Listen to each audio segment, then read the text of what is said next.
Hello friends, in this video I will share with you some key unscripted P&G interview questions, how to prepare for them and how to answer them such that you can ace your P&G interview. Now you must be wondering, what do I mean by unscripted P&G interview questions? For background, when P&G is training an individual to become a trained interviewer, they take that particular individual through a number of trainings.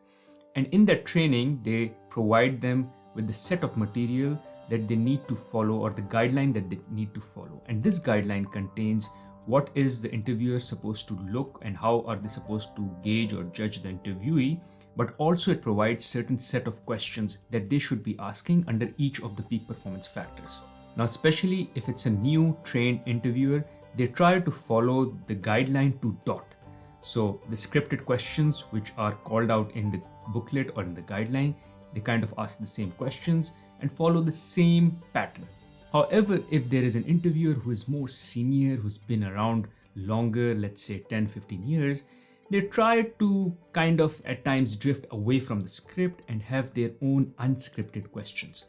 So in this video, I will cover what are those key, most repeated unscripted questions. Now, the reason I have come on this subject is for twofolds. One, I've been with P&G for 11 years and I was trained interviewer and I was trained twice. And second, given I started my channel where I post a lot of videos about how you can go about acing the hiring process of Procter Gamble, I coach and mentor a lot of young individuals who have applied for Procter Gamble. And most of them, thanks to the coaching they receive, are successful. So they come back and share with me what happened in the interview.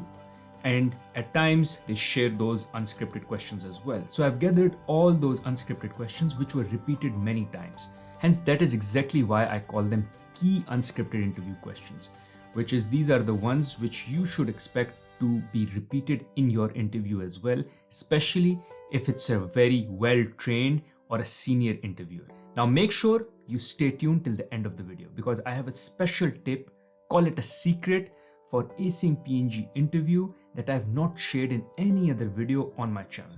So in case you are interested in that tip, make sure you stay tuned till the end. Now, one call out before we move further. In case you find any value from this video, I have two asks for you. One, press the like button as this keeps me motivated. And second, press the subscribe button along with the bell icon so you get notified as soon as I put a new content on this channel. On this channel, I post content pertaining to career and financial success for early and mid-career professionals. Also, in case you want me to continue making unbiased content like this, you can support me on patreon.com. I will leave the link to my Patreon page in the description of this video. Now let's get rolling back into the video.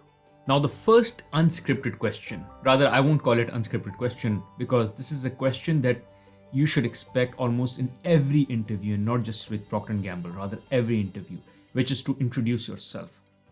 So be ready to introduce yourself. Now, one call out.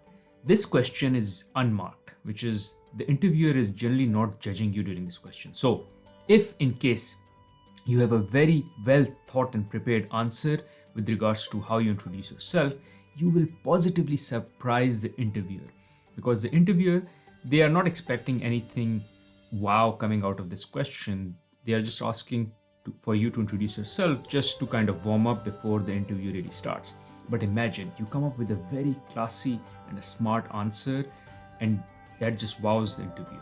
So it has two benefits. One, the guards for the interviewer are down, so it is very easy to impress them. And second, it is the first question that they would be asking, which means if you set the first question or the footing of the interview at the start at a good footing, then it becomes very easy for you to ace the rest of the questions because you start at a very high note.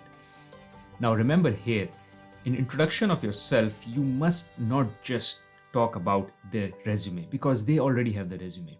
You need to give a flavor of your personality, your character as well, who you are, because they are not just hiring the skills that you have on the resume. They need an individual who can fit culturally in the organization. So they want to know your personality as well, your character as well. So it would be nice if and as you introduce yourself, you can talk to your character, your personality.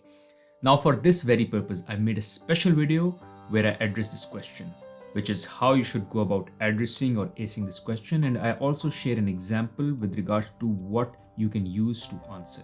Now, obviously, your introduction will be different from my introduction. However, I give a sample introduction so you can kind of take some examples from it or be able to relate to it so you can develop your own introduction such that you give a flavor of your personality, your character, and your key achievements all together in your introduction and starting the interview at a very high note, at a very high footing. Second unscripted question could be around your resume. Now it is very difficult to say what the question would be exactly because everyone's resume is different. So what you need to do is, with regards to preparation, is make sure you read through your resume, because you don't want to leave anything on your resume which is kind of shaky and you don't know about it completely, and you weren't expecting a question from the resume because you were expecting all scripted questions, and suddenly they look at your resume and they ask about this particular tool or this particular project that you've done, and you've almost forgotten about that project because while you have it on your resume, it was not the most or the best or the most important project that you did. And since you didn't give a read to your resume before coming in the interview, so you kind of have forgotten about that piece. And suddenly when they ask you about that question or that line in the resume, which is a very small line written somewhere in the resume, you have to jog your memory and think about what you had done in that project. Now, if you falter here, it will look very bad because this is something which is on your resume and they've asked you a question which you wrote on your resume. So you must be knowing it by heart. And if you don't know it, that's an issue. So make sure to prepare for any unscripted question that can come out of your resume is to read your resume not once, not twice, but thrice, and read it thoroughly, right? Like read every line, every word of it, just to make sure that everything that is there, you can speak of it or for it if asked. Now, one additional and important thing that I should call out here is that in case you are interested in having a one-to-one coaching session with me, a live one-to-one coaching session, you can find the details of how you go about booking that session with me in the link that I will provide in the description of this video. It could be a mock session for an interview, whether it's P&G interview or any other interview for any other company, or it could be just a coaching and a mentoring session. In case you are interested in having that one-to-one session, check out the link in the description of this video for how you should go about booking that session with me. Thank you. And now let's get rolling back into the video. Now, the third unscripted question, which you may expect to be asked soon after you've introduced yourself, is why do you want to join Procter Gamble? Now, again, this is not a scripted question, like this is not part of the guideline that is provided by Procter Gamble to their interviewers, but the interviewer may still be just curious to know what is motivating you to join Procter Gamble. Now, here the best answer would be something that reflects your passion and ambition. P&G is very high on hiring people with high on passion and high on ambition. There was kind of a saying in Procter Gamble, which is, it is easy for anyone to teach skills, hard skills like finance, marketing, sales. But what is difficult to teach an individual is how to be passionate, how to have the right attitude. So if you can present as an answer to this question your passion and attitude, that would be the best thing to do. And here a sample answer would be, which I would be giving if I was asked this question, is that I am passionate about joining an organization that values its people and invests a lot in developing and growing them into strong future leaders. And I know that Procter Gamble is that organization, given what I've read about Procter Gamble, or if you know anyone in Procter Gamble, or if you've seen any materials or videos about people working in Procter Gamble who've talked about it, you can always refer to those, saying that I've read about it, I've heard about it, that P&G values its people and invests highly in developing and growing their individuals into strong leaders. I'm a passionate and ambitious guy, and I want to join a company where I can grow and develop as an individual, as a leader. Next unscripted question that you can expect would be something around self-awareness. And a common self-awareness question is, where do you see yourself in next 5 years? Here, what you need to be careful is not talk about getting the next promotion in X number of years. Rather, what you need to talk about is how you would develop and grow in this role or in the organization. So for instance, you can say that you would want to learn all the skills, hard skills and the soft skills that are required in order for you to ace in the role, develop your equity in the organization, build right connections, and have visibility with the top management, or have visibility or access to the best of the projects that are available in this role and outside this role, which will eventually help you develop and grow as an individual in this role and in the company. For this very question, I've made a separate video where I explain in detail how you should be answering this question in order to ace it in the interview. You can check out that video and I will share the link of this video here. Next unscripted interview question could be around failure. Tell me about a time when you failed, how did you handle it? So again, make sure you find failure from your previous experience where it's not a major failure, but it's something where you failed, you learned, and you were able to course correct and eventually find a solution or a resolve for it. I made a special video on this particular question as well, where I address how you should go about answering this question in a way that you don't make it damaging for yourself, but also ace it. So check out that video. I will leave the link to that video here. Another unscripted question could be where the interviewer inquires about something in the job description and wants to know if you worked on that particular project or similar project in your past experience. So make sure, in order for you to ace this question or prepare for it, that you read through the job description. And similar to reading through the resume, read through the job description thoroughly at least 3 times, word by word. So you make sure that you know everything that is there in the job description, because the interviewer might be asking you some question from the job description and just qualifying whether you've done that particular task or that particular activity in past and how did you go about doing it. So let's say you're applying for a PR manager role and there is a requirement in the job description that you may have some experience with campaigns, that you've run some PR campaigns. And they would ask you, can you tell me about a time when you ran a PR campaign? Again, this is an unscripted question, not a behavioral, not a situational question, but simply coming out of the job description. So make sure you've read the job description again 3 times, word by word, thoroughly. Last but not the least are the reverse interview questions. This is when the interviewer turns the table towards the end of the interview and says, do you have any questions for me? Here, make sure you ask questions which are relevant, as against trying to sound intelligent and smart. What I mean by sounding intelligent and smart is asking something about Procter Gamble's initiative, about their sustainability initiative, about their projects, about their marketing campaign. These are all questions which may be beyond the interviewer's understanding or knowledge. So let's say you ask about a particular campaign that they are currently running, and the interviewer is a finance interview who has nothing to do with that marketing campaign.